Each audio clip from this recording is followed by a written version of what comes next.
Okie dokie. So I will take a register later, but it's nice to see lots of names I recognise, lots of ones that are new to me.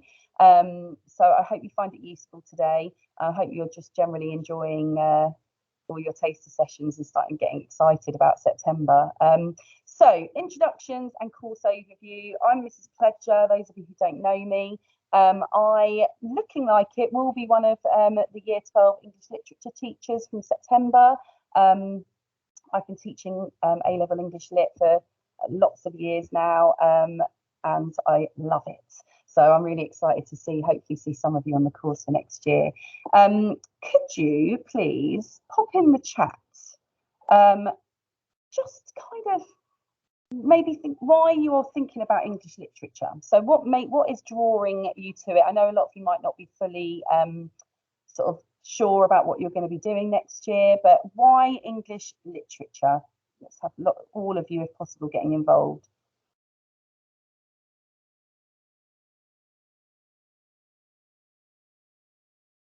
Give you a minute or so to pop some ideas in the chat. What makes you want to do English literature at A-level?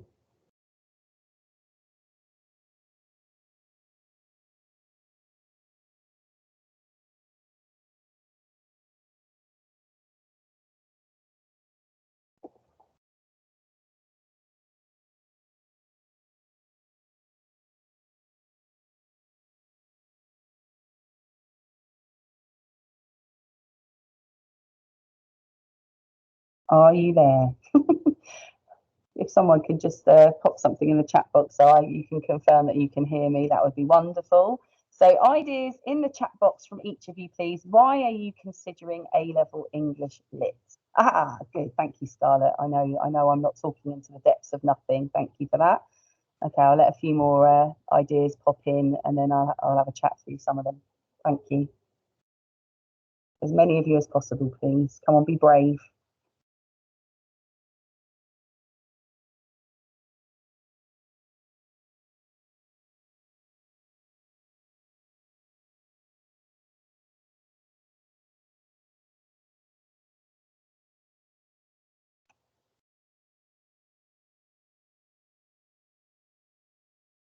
Okie doke. So Scarlett says, I love the idea of looking in depth at a piece of text and looking at the ambiguity of the meanings. Oh, well, this is perfect for you. Lots of discussion at A-level. I'll talk a bit more about that later. Amina said it was fun at GCSE. Well, there we go. I think if you enjoyed GCSE literature, then that is a massive reason to want to do it at A-level, of course. And in my opinion, A-levels you've got to pick subjects that you enjoy, because it's not difficult, it's not easy. The jump from GCSE to A-level is pretty tough, so you've got to do things that you enjoy. Alessandro, I like analysing in depth different kinds of texts. Good. Safia, it allows you to go into lots of different career paths. It's like a classic subject. Agreed. Obviously, I'm biased, but yeah, I think it keeps options open. A classic subject is a nice way of putting it. Universities like to see that you've done academic courses, depending on what you want to do, obviously. So yeah, English is helpful for that. Missy, great name. I quite liked it at GCSE, so I could carry it on. There we go. Good, that'll do. Serena, reading and learning about how things were written years ago, learning about different themes and context. Brilliant, that's great. And a big part of the course is looking at literature across time, and really starting to understand that and how literature evolves and how certain themes come through. So yeah, that sounds like that could suit you, Serena. Macy, I like GCSE and wanted to continue it. Fine, that's lovely. Brittany, hello Brittany. It needed for my future career as it helps to structure my writing properly. Right, Brittany, that's good. That's really specific, but yeah, it could be really helpful. Yes, structuring essays. That's a lot of our focus, really over the kind of first kind of couple of months, just getting to grips with how you write essays and your critical style. Okay, so I hope you can see the next slide. Sorry to sound like I don't know what I'm doing. It's been a while since I've done a live session on Teams. So I'm hoping that you can see in front of you 4 quotations, okay? And I'd just like you to read them. I'll read them out to you, but pop in the chat which one of these is kind of is how you feel about literature, okay? Or it could be none. You can put none in the chat as well. All right. So, you know, which of these really is your feeling about how literature might make you feel, and reading and books and all those kinds of things? Okay. So hopefully you can see these. So number one, literature is my utopia, Helen Keller said. Do you feel like that's you? Like that's how you feel about reading and about literature? Number two, a classic is a book that has never finished saying what it has to say. Okay, do you feel like that quote sort of resonates with you? Do you think that that's kind of how you feel, perhaps, about literature? Number three, that is part of the beauty of all literature. You discover that your longings are universal longings, that you're not lonely and isolated from anyone. You belong. F. Scott Fitzgerald. We'll be talking about him a bit later. Okay, do you think that is how you feel about literature? Or number four, the aim of literature is the creation of a strange object covered with fur which breaks your heart. Okay, I thought I'd give that to some of maybe the more abstract of you guys out there. All right, so make a decision. I'll give you 30 seconds. Pop 1, 2, 3, or 4 in the chat, or something different. You know, what is literature? What does it mean to you if you don't really feel that any of those work in your minds? Okay, let me give you a little bit of time. 1, 2, 3, or 4. Something from everyone, please, would be good.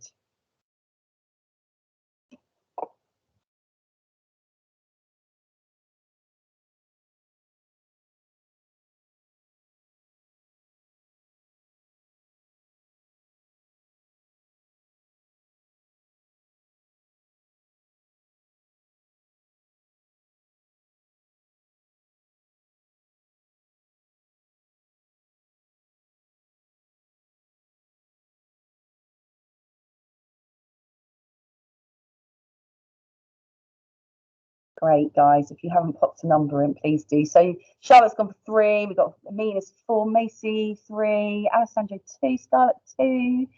Yeah, it's hard. It's hard to pin this down, isn't it? I think number 2, quite a few 2s and 3s. Oh, Tia. Hello, Tia. Tia's gone for the strange object covered with fur. I love that one. Yeah. Okay. Let's just wait for a few more. A classic is a book that's never finished saying what it has to say. I mean, for me as a teacher, I think that really resonates with me, because I teach, obviously, you know, every year a lot of books the same, and actually a lot of the texts we study and for GCSE and lower down in the school, some of them they never finish what they have to say, and classes and students say something different every year, and I guess that's probably why I love teaching literature. Okay. No number ones. Literature is my utopia. Is that just a bit too simplistic? Just that feeling, I suppose, of entering a whole other world, a perfect world. Oh, by the way, thank you for to those of you who also responded to my little survey in the on the team before the session started today, about whether you'd like, what was it, an island with no books, or a room with loads of books in that you don't like. I don't know. I think that one seemed to win. Good, brilliant. Let's move on a little bit and let's talk a bit about the course. So, as I said before, the purpose of this session is to introduce you to the A-level English Literature course and offer a snapshot of the sort of tasks you do at A-level English Literature. Okay, so we don't have a huge amount of time today, but hopefully you get a little bit of a feel for how the sorts of things we do. So it's a 2-year course, okay? Do give me a shout in the chat if you can't see these slides. In total, you will study 8 whole texts across the A-level course. 8 whole texts. There is an NEA, which is not non-exam assessment. I have to think about that then. Ultimately, it's a piece of coursework that's built into the course. It's worth 20%. We normally do that sort of thinking about that towards the end of year 12, beginning of year 13. Okay. The course is academically rigorous. Actually, that's what some of you were getting at, actually, weren't you, about really why you want to choose this? And it's hugely rewarding. You will have the opportunity to build on the work that you did at GCSE.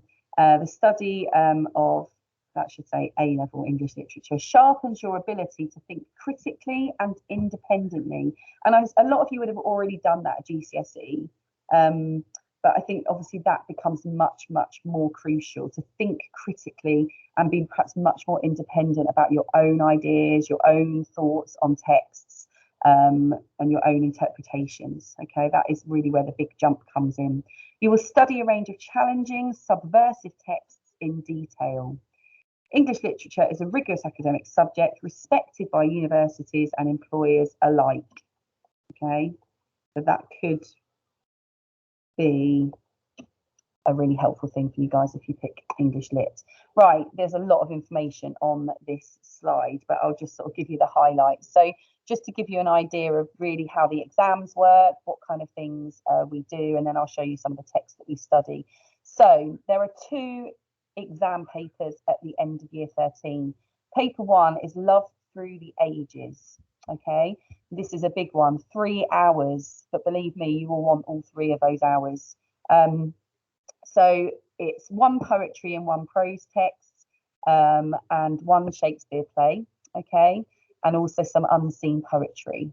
All right, so lots of these things you would have, you started to look at GCSE. So it's 3 hours. For some sections, it's open book, okay, and for some it isn't across the 2 exams, but actually in a lot of ways it's kind of easier than GCSE because you do get some of the text. I think the poetry part is easier because you get the poems compared to GCSE, where they cruelly made you try and sort of obviously only have 1 in front of you. It's 40% of your A level, it's 75 marks. So basically it's 3 sections, 3 1-hour essays for paper 1, all worth the same number of marks. So you have a Shakespeare question, you have an unseen poetry where you compare 2 unseen poems, and then you have a comparison question. Okay, paper 2 is texts in shared contexts, and we do modern times literature from 1945 to the present day, which I really, really love. It's just nice to really sort of teach much more modern text in this section. It's 2.5 hours. Again, it's open book for that one. So you have the books on your desk. Same again, 75 marks, 40% of your A level, ultimately you're writing 3 sections, 3 essays for that. Okay, again, we'll talk through the text in a moment. And then, like we said before, you have a piece of coursework, your non-exam assessment, independent critical study.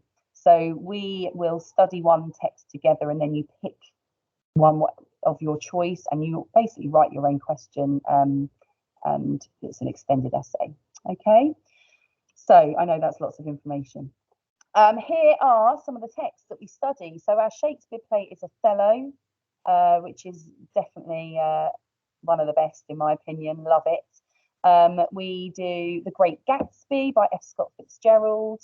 Again, really, really popular with the students. We do the anthology that we do. So again, it's quite similar to what you're used to for GCSE. You will be given an anthology with 14 poems in on the theme of love, and they go all through time. Okay. So that's sort of very similar to how you're kind of used to it for GCSE. We do Margaret Atwood, The Handmaid's Tale. Some of you might have watched the series of that on TV. It's an amazing book. We do A Streetcar Named Desire, one of my favourites, a play, and Skirrid Hill, which is a collection of poems by a guy called Owen Shears. That's the most modern of the texts that we study.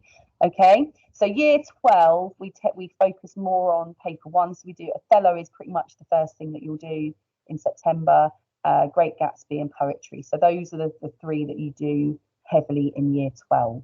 All right, feel free to pop any questions in the chat if you're confused or want to check anything. Right, okay, let me show you this. So let's have a little look at these. These are some lines from literature, okay? And have a little look through them. Are you bored of my voice yet? I will read them to you, and you want to think about what do they have in common, do you think? Okay, so number 1, it is a truth universally acknowledged that a single man in possession of a good fortune must be in want of a wife. Number 2, in my younger and more vulnerable years, my father gave me some advice that I've been turning over in my mind ever since. Number 3, it was a bright, cold day in April and the clocks were striking 13. you recognise any of these? Number 4, it was the best of times. It was the worst of times. Number 5, we slept in what had once been the gymnasium. 6, all this happened more or less. 7, many years later, as he faced the firing squad, Colonel Aureliano Buendia was to remember the distant afternoon when his father took him to discover ice. Number 8, my name was Salmon, like the fish. First name Susie. I was 14 when I was murdered on December the 6th, 1973. Oh, look at that. Eager. I hope I've said your name correctly, Eager. Good, Alessandro. Right, Eager says, yeah, absolutely. It's the opening lines. Okay, so these are all the opening lines to famous pieces of literature. Yeah, good. My next question, Alessandro's ahead of me. Do you recognise any of them? Well done. 1984 by George Orwell. Have you read it, Alessandro? That's a great one if you want to think about maybe some wider reading over the summer holidays. Come on, let's hear from a few more of you. Come on, Ella. Come on, Ella and Ella. Let's hear from you. Anyone, any of you that you recognise? Eager's in again. Well done. Pride and Prejudice. Jane Austen. Yep, that was number 1. Alessandra got A Handmaid's Tale. Yeah, a couple of these we've already been mentioned this morning that we study. Okay, so Handmaid's Tale is number 5. Anyone else know any of them? Or I give you the answers.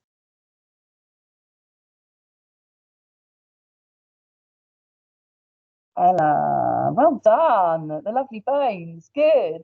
Excellent. Great read, Lovely Bones. Those of you who are sort of not sure between doing A-level literature and A-level lang lit, I don't know if you've already been to that taster session, maybe some of you. Lovely Bones is on their specification. Great book. Worth a read, even if you're thinking of doing literature.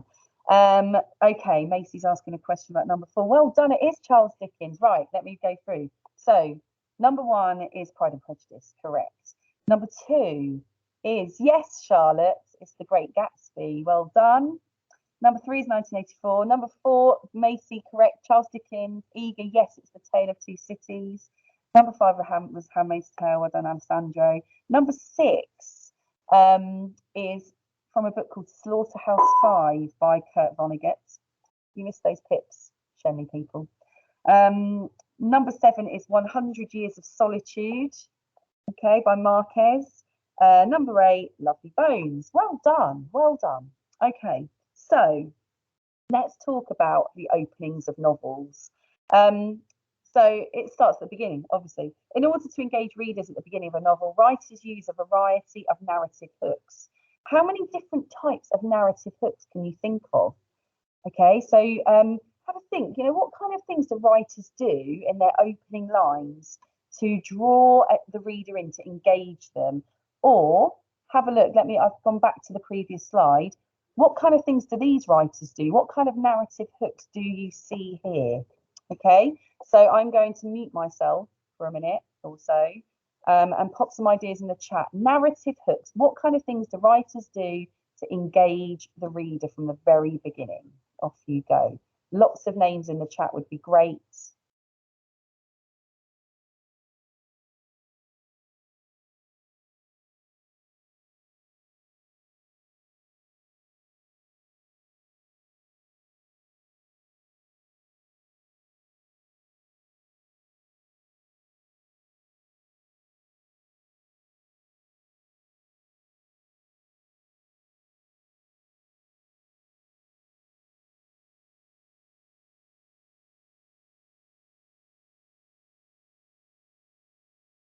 Charlotte, can't you see my slide? Can all of you not see anything? I wonder what you're seeing at the moment.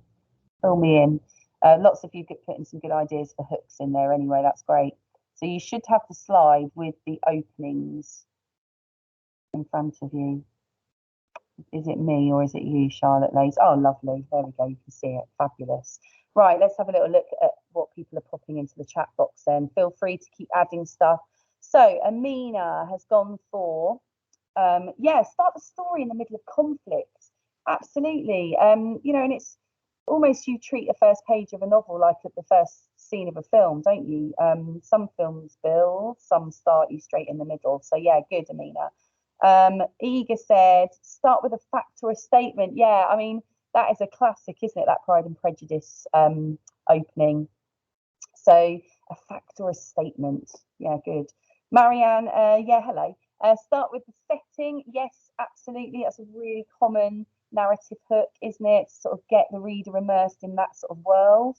Scarlett says an action with multiple possible consequences or reasons behind them. That's lovely. Helps engage the reader. An action with multiple possible consequences. Good. Oh, Charlotte, now I know what you mean. I meant the use of a question. Yeah, good, absolutely. So yeah, that's definitely a really common hook.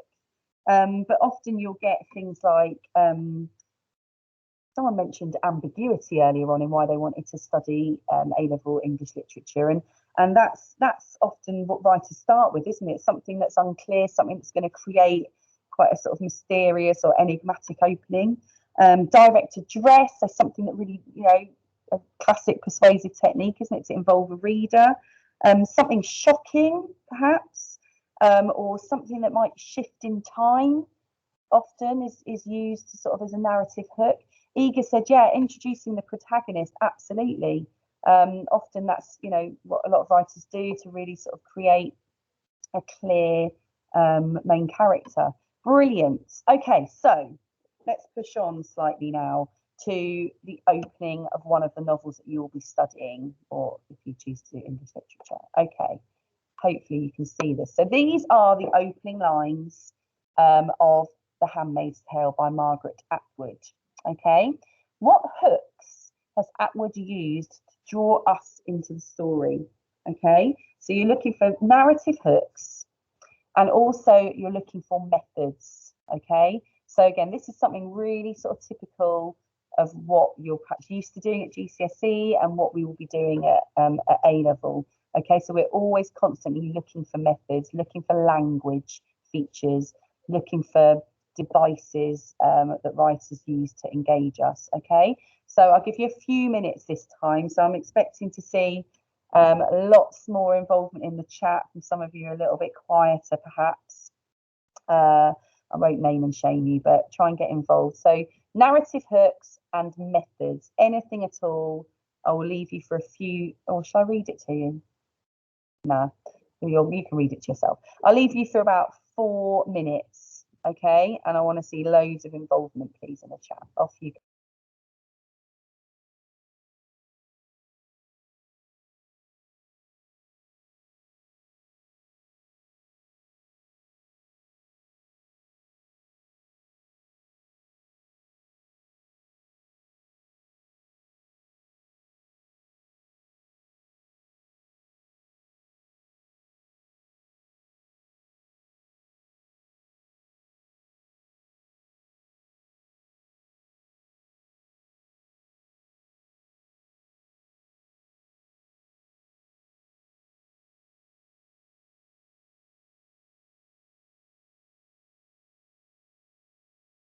Just something I will check with you guys while you're thinking and reading, and maybe making notes if you want to. Palimpsest, okay, perhaps a word that you might not have come across before in this little extract. So a palimpsest is basically something that's been reused or changed, okay, but you can kind of still see visible traces of what it used to be. So imagine maybe like a document that's been used in years gone by, but then it's been reused for something else, but you can kind of still see something how it was used before. Does that make sense? So in this case, actually, it's the setting that's the palimpsest, okay? So that there's almost like a past life and a present life existing together. I hope that makes sense. Ignore me if it's even more confusing. Okay, a couple more minutes. Thank you, Macy and Amina, for kicking us off. I'd love to see lots of you in the chat box now, please. Okay, methods and narrative hooks.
Okay, another minute or so. I've got 4 people in the chat box. That's a good, strong start.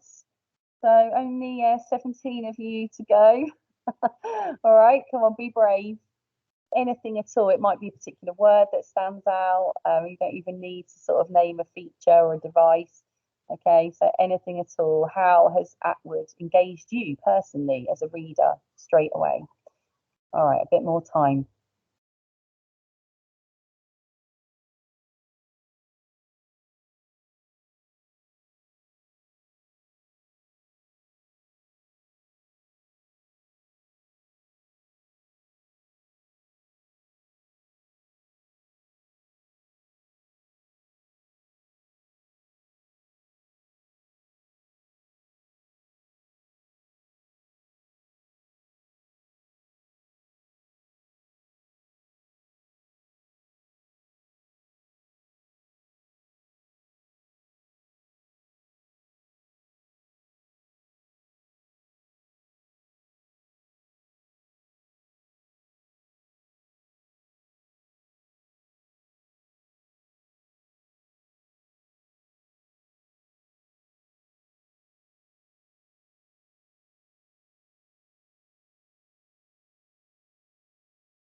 Right, 30 seconds left. Come on, guys. Come on. Let's start as we mean to go on. I feel like I will name and shame people. Who have I got in here that I know? Okay, come on, Benjamin Scarborough. You can do this. Dior, come on, get an idea in. How does it engage you? Who else would I like to hear from?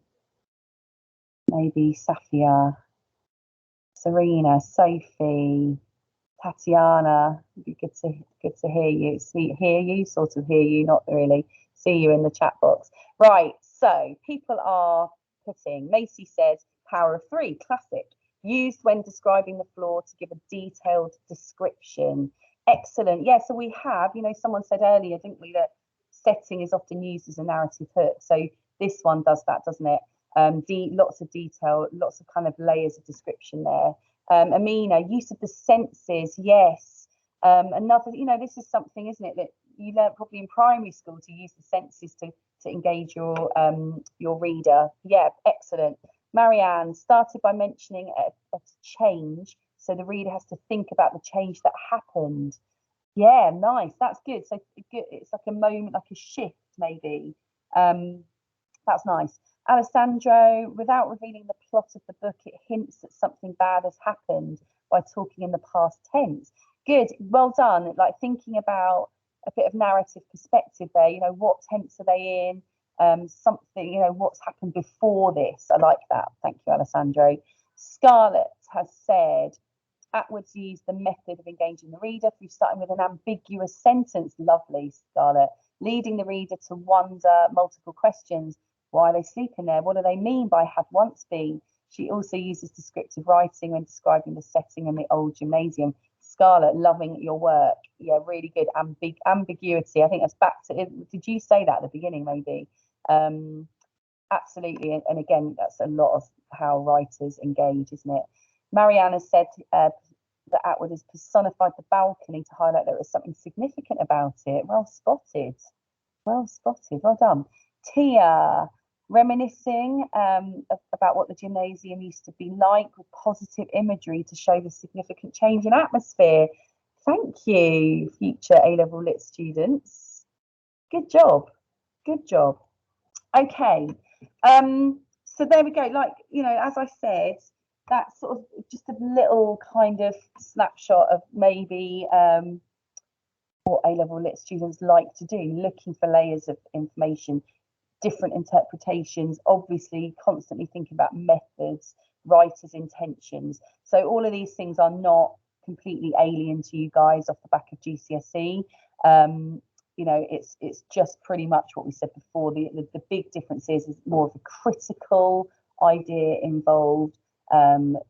more kind of focus on your own interpretation, you know, and all those kind of things. Okay, so last thing that I want to do with you, well, a couple of things actually, is I'll talk you through the transition tasks. Now, I'm not sure how aware you are, and I'm sure you probably are from being other taster sessions. So what we do is we set a task for you to complete over the summer.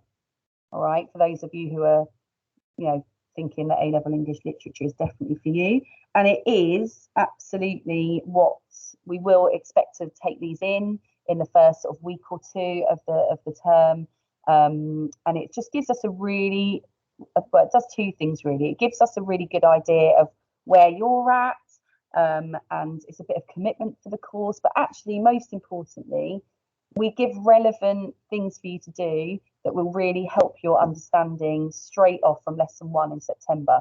So these are on the website, okay, but also I will post the transition task to this team right at the end of the session so that you can, you know, you've got plenty of sort of places to access it, okay.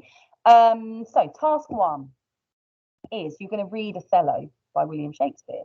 All right, so as I said before, that is the Shakespeare play that you will be studying for A-level.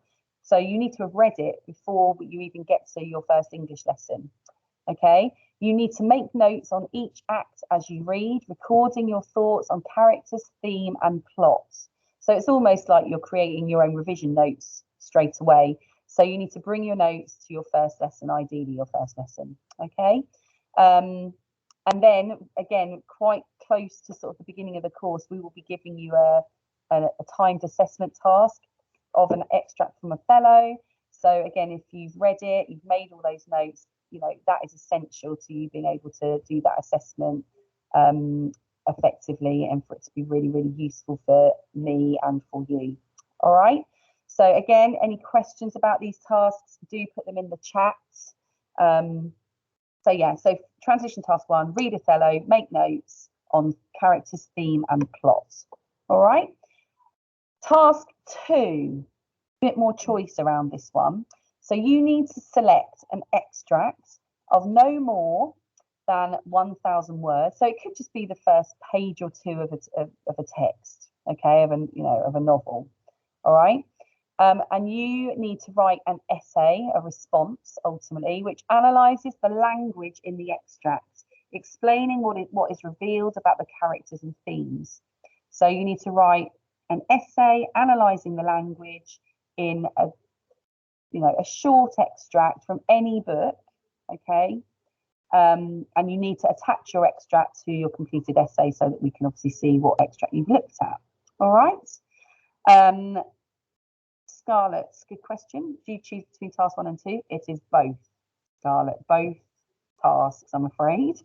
Okay, but both are really, really helpful. Obviously, number 1 is totally essential because you have to have read Othello, and we're going to be doing an assessment on it quite soon, just as a bit of an idea of, you know, so we can see where you're at.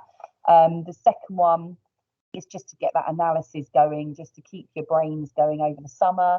You could choose a text that we're going to be studying, so in which case that could be really helpful. So you could look at The Handmaid's Tale, or you can look at the opening page or two of The Great Gatsby, something like that. It doesn't need to be. All right, I'll talk to you more a bit about reading in a second. It could be a different book entirely. Okay, good question, Charlotte. How long should the essay be? Well, I would say you're looking at, so you're going to be analysing language. I would say sort of a couple of sides of handwriting.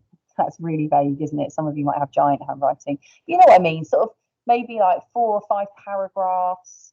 I would rather have, you know, a page and a half to 2 pages of really quality analysis. I don't want to see like pages and pages of kind of waffle, to be honest.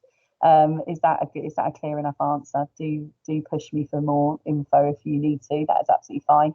Okay, so task 1, Othello and notes. Task 2 is a written analysis to an extract.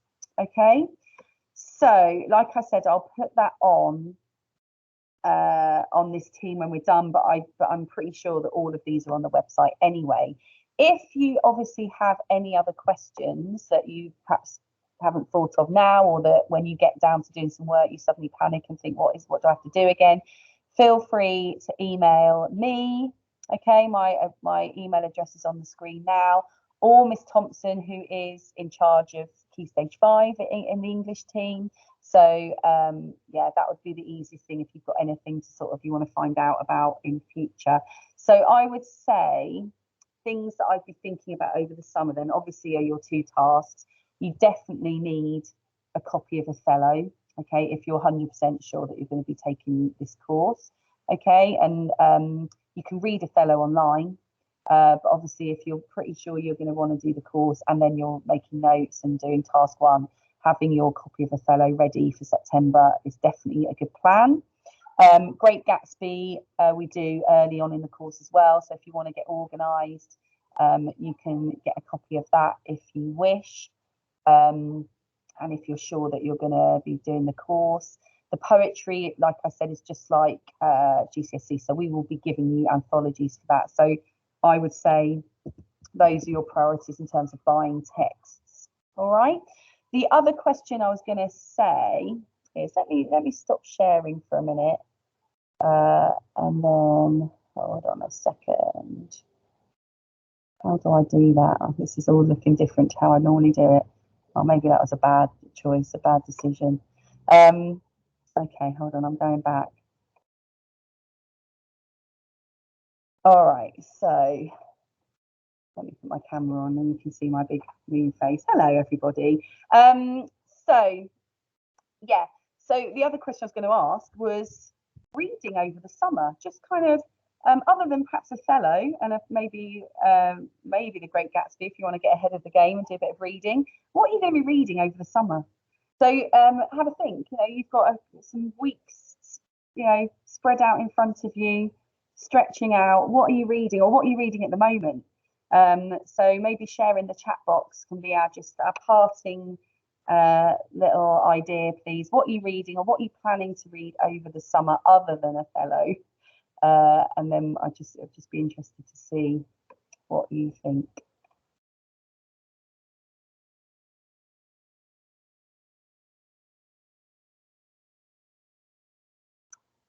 Hello, Nana. Oh, that's exciting. How have you been? Have you been here for the whole session, Nana? Nice to see your name there. Scarlett is reading Everything by Nicola Yoon. Ooh, any good? Don't know that. Charlotte's just started 1984. Amazing, Charlotte. That is a great text, perfect for sort of wider reading, moving forward. Really great. I hope you enjoy it. I hope you love George Orwell so much that you might want to pick up some of his other texts. Down and Out in Paris and London is my favourite George Orwell book. Alessandro, Becoming by Michelle Obama. I love that book. I love her. I hope you're enjoying it. Tatiana, War and Peace. Woo! I've not been brave enough. I look forward to hearing how you get on with that. Good luck. It's supposed to be amazing. Macy, just finishing reading It Ends With Us. Now, one of my year 12s going into 13 is currently doing that for her coursework. Is it good, Macy? I might need to read that over the summer. Ah, Nana, are you not thinking of doing English then? You just come to say hi. Well, it's lovely to see you saying hi. Marianne, The Hate You Give, amazing book, amazing book. Ella, Where the Crawdads Sing, again, that is supposed to be amazing, isn't it? It's on my very, very big to read list. Perfect by Cecilia Ahern. Missy's just started reading Michelle Obama, Goddess. I hope you enjoy it. It's so good. I've got Barack's book to read over the summer, so see how that compares with Michelle's. Tia, I Know Why the Cage Bird Sings, Maya Angelou, amazing. I hope you find it inspiring. Hopefully, if you're all on the course in September, this will be one of my first questions. How was your summer reading? Macy said it's really good. What was that again? Macy. Oh, okay. It Ends With Us. Okay, good. I'm glad you're enjoying it. Sophie, Emma by Jane Austen. Always love a bit of Jane Austen. Not as scarily difficult to read as you might think. I hope you agree with me, Sophie. Jane Austen, yeah, great writer. Eager, The Secret History. Donna Tartt. Yeah. Great. Good. Real mixture of reading matter there. So maybe some of you have got some ideas of what you might read over the summer. And just enjoy this time. Enjoy not having, you know, all of that kind of schoolwork hanging over you. I know you've got summer tasks to do, but just try and get reading, try and sort of get through a bit, and that will hopefully inspire you as you come back into our lessons in September. Right, that's it. We are done. So I'm going to hang here for a few minutes. If you want to stay back and ask anything or check anything, I will just answer any other questions that you might have. Thank you to those of you who've been really involved in the chat box. I really appreciate it. And I hope you sort of got all the information that you need. All right. Okay, if you've got no questions, or if you want to just hang and look and see what other questions are being answered, please feel free. If you're off, goodbye, have a lovely summer, and I'll look forward to seeing/meeting some of you in September, I hope. Okay, Alessandro, are there any textbooks which we need to buy for the course? Othello is the number one. So we don't obviously have textbooks as such. You can look at revision books. There are things that different, obviously, as you did at GCSE, you can have a look at, but just get the books to read. So Othello and Great Gatsby are the two priorities. You can, have a look at AQA, so you can look at revision texts, but it's not something we say you have to get. But I know some of my students find them useful. I hope that answers your question, Alessandro. Goodbye to all of you who are saying goodbye in the chat. Thank you, Ella. I hope you have a good summer too. You're all very, very welcome. I hope you're all well. I hope you have a great summer. Oh, Charlotte, I miss you too. I hopefully see you in September.